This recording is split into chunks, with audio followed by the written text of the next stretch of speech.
Bareecha kam kisini fayyaa kisini baga nagaa jiraattanii ammas nagaan naaf jiraadha nagaan rahmanni rabbii kadhumaan qabni bakka isin jirtanitti isin irraa jiraatu isin jedha inshallah har'a waan gabaabduu barumsa gabaabduu qabadhee dhufee jira inshallah fedha rabbiitiin na waliin tura isin jechuu barbaada innis barumsi tokkoffaa waa'ee amantii irratti akkuma beekamu waa'ee amantii irratti baay'inaan kan dubbadhu lammaffaa immoo Nabi Isa alayhi salam warroonni isa bira jiran sun yookiin immoo warroonni isatti amananii isa ijaan argan sun Nabi Isaadhaan waaqa jedhaa turan moo waan biraa jedhaa turanii kan jedhu inshallah waliin ilaalla dhiifam sagalee kaifaa idduriya waan hundaafuu inshallah sagaleen kiyya akka xiqqoo ol ka'uu nan godha inshallah wanni jechuu barbaade innis wanni nuti ragaa godhannee irraa dubbannu kitaaba jaraati jechuudha kitaaba jaraa keessaa ragaa godhannee wa ittiin dubbanna jechuudha innis tokkoffaa namni tokko kiristaana ta'uuf yookaan immoo kiristaana jedhamuuf sillaaseetti amanuu qaba yookaan immoo sadan waaqa tokkotti amanuu qaba jechuudha kanaafiyyuu namni yeroo san nabii isa yookaan immoo Yesuus Kiristoos bira jiru sillaasee sanitti akka sillaasee sanitti amanee yookaan immoo nabii isaadhaan waaqa jedhee isa jala bu'aa ture immoo sila akka ergamaatiitti yookaan immoo akka raajii ta'etti kan laalaa turanii kan jedhu inshallah walumaan ilaalla seenaa namicha ija hin qabne namicha ijaan hin argine umurii isaa guutuu osoo ijaan hin argin nabii Isa alayhi salam ija isaa banee fi waliin dubbana jechuudha inshallah bismillah innis Yohaannis 9 irra jira jechuudha seenaan namicha sanii Yohaannis 9 torba ragaa fudhatanii dubbistanii mee Yohaannis 9 jaharraa wal dubbifne maaliif jennaan walumatti qabnee oofna Yohaannis 9 jaharraa maal jedha Yesuus akkuma kana jedheen lafatti dhufee hancufa isaatiinis biyyoo dhoqqeessee dhoqqicha ija namichaatti dibee namichaanis dhaqii Silaa'oom bishaan kuufamaatti dhiqadhu jedhe Silaa'oom jechuun isa ergamee jechuudha namichi yommus dhaqee dhiqate ija isaatiinis argee deebi'ee dhufee jedhe namichi eega argee deebi'ee dhufee eessa dhaqee ollaan isaa eega manatti galee ollaan isaa ni gaafatan ollaan isaa maal jedhanii ollaan isaa warri kanaan dura utuu inni kadhatu argan inni kun namicha isa taa'ee kadhachaa ture miti jedhanii gaafatan namoonni kaan eeyyee isuma jedhan kaan immoo lakkisaa isa fakkaata malee jedhan namichi yommus ani isa jedhe 10 irratti namoonni immoo iji kee lachanuu akkamitti siif banamarree jedhanii gaafatan jechuudha maal jedhanii gaafatanii iji kee akkamitti siif baname jedhanii gaafatan inshallah iskiriinii irratti isiniif kaa'aa isinillee dubbiftanii ammallee jedhanii gaafatanii jedha 11 irratti kana irratti inni namicha isa Yesuus jedhamutu biyyoo dhoqqeessee ija koolachuutti anaaf dibe biyyoo dhoqqeessee ija kootitti naaf dibe eenyu waaqaa hin jenne ilma waaqaatii hin jenne namichi jechuun akka nama ta'e himee jira jechuudha namichi kun akka nama ta'e akkamiin beeke nama ta'uu isaa akkamiin beeke maa waaqa hin jenne ijaan argee jira miti silaa galata guddaa isa biraa qaba waaqa jechuun isin osoo hin taane inni waaqa jechuun qaba jechuudha maaliif jennaan galata guddaa isa biraa qaba ija umurii isaa guutuu hin argin ija akka argu taasise waan ta'eef inni kun isa hedduu isa galateeffatee yaani waaqatti dhiyeessee waaqa jechuun qabaa ture garuu inni maal jedhe namichaa jedhee namicha kan jedhe eenyurraa fudhatee beektu jecha nabii isaa yookaan immoo Yesuus Kiristoos irraa fudhatee inni seessa jira Yohaannis 8:40 dhaqaa dubbisaa waliin dubbisaa inshallah Yohaannis 8:40 irra gaafa dhaqanii dubbiftanii Yesuus mataa isaatiin of maal jedhee of ibse ani dhugicha isa waaqayyoo irraa dhaga'ee isinitti himeera isin garuu ana nama akkasii ajjeesuu barbaaddu. Ani nama akkamii ani nama akkasii ajjeesuu barbaaddu. Ani nama akkasii jechuun fakkeenyaaf nama isa yani ergamee yookaan immoo dhugaa waaqayyoo irraa dhageessan nama himu kana ajjeesuu barbaaddu jedhee.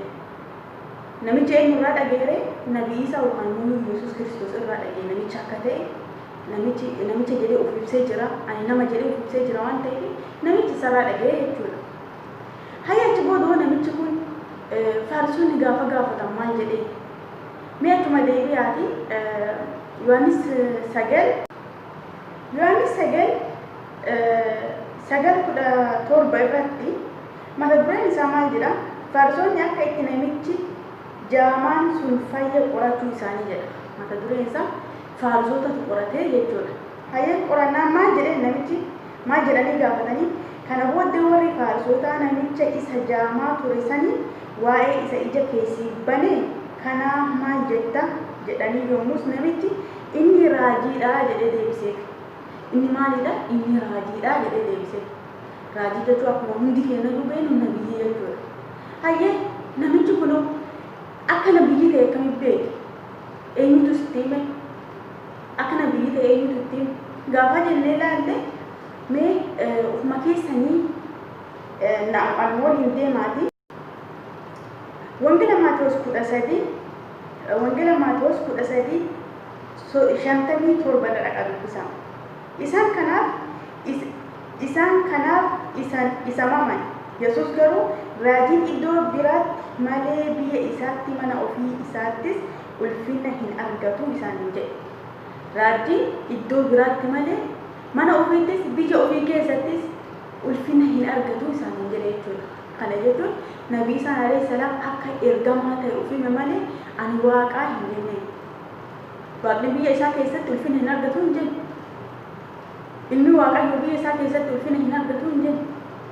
Inni kan jedhu maalidha? Raajiin biyya isaa keessatti mana isaa keessattis ulfina hin argatu jedhe. Kana jechuun inni akka ergamaa Rabbii ta'e ofii ibse malee akka inni waaqa ta'e iddoo kamittuu mee seeruma uumamaa irraa kaasaati haga ergaa Yohaannis dhaqa dubbisa.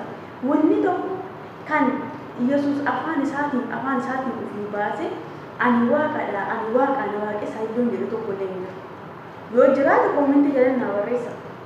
Wanti dhara kitaaba keessanii irra kaa'uun jiru kitaaba keessanii dubbisee jira waan ta'eef. Yoo kana alatti ragaa biraanii qabaanna ta'e jettanii mee fidadha. Ragaan kanaan alatti jechuudha. Kanaaf yoo yaalameen keeyyoonni isiniin jechuu barbaade karaa dhugaa ufumaa keessaniiti Qur'aan isin harka jira. Yeroo ammaa kana Qur'aanni afaan Oromootiin illee hiikamee isin harka jira jechuudha.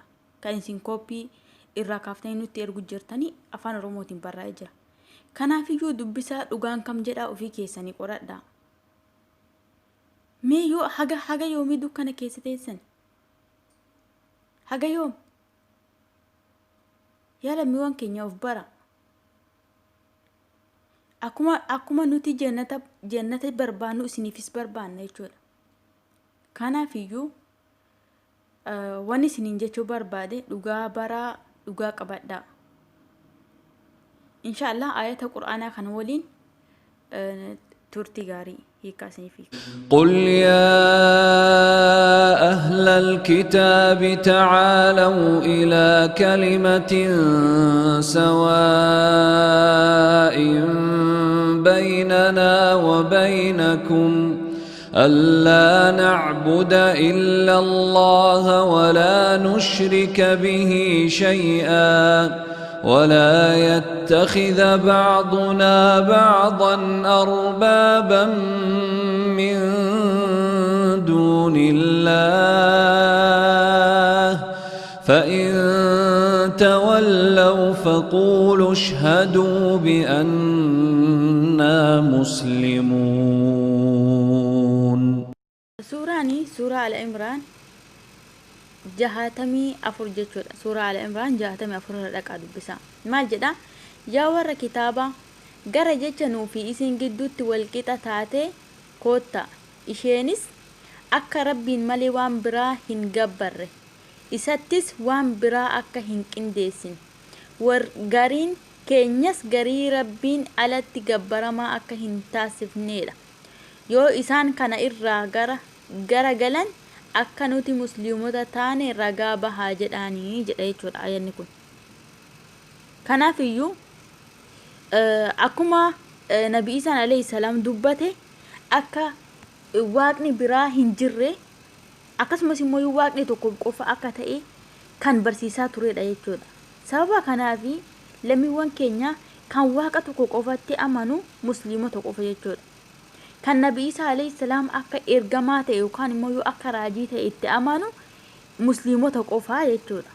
Maaliif jennaan inni musliimni tokko sillaaseetti osoo hin taane waaqa tokkotti uumaa dachii fi samii isa tokko jatti isa humna isaatiin waan hunda uumetti kan amanudha jechuudha.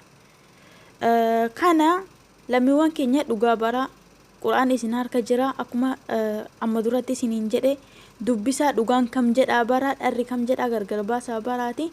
Amantii dhugaa qabadhaa. Amantiin Islaamaa amantii dhugaati. Amantiin Islaamaa amantii isin irratti dhalattanii jechuudha. Maatii keessan xiqqeenna keessa isin jijjiire malee amantii keessanii kana isiniin jechuu barbaade hadhaa fi nagaan naa turaa. Assalaamu alaikum warahmatullahi wabarakaatuh.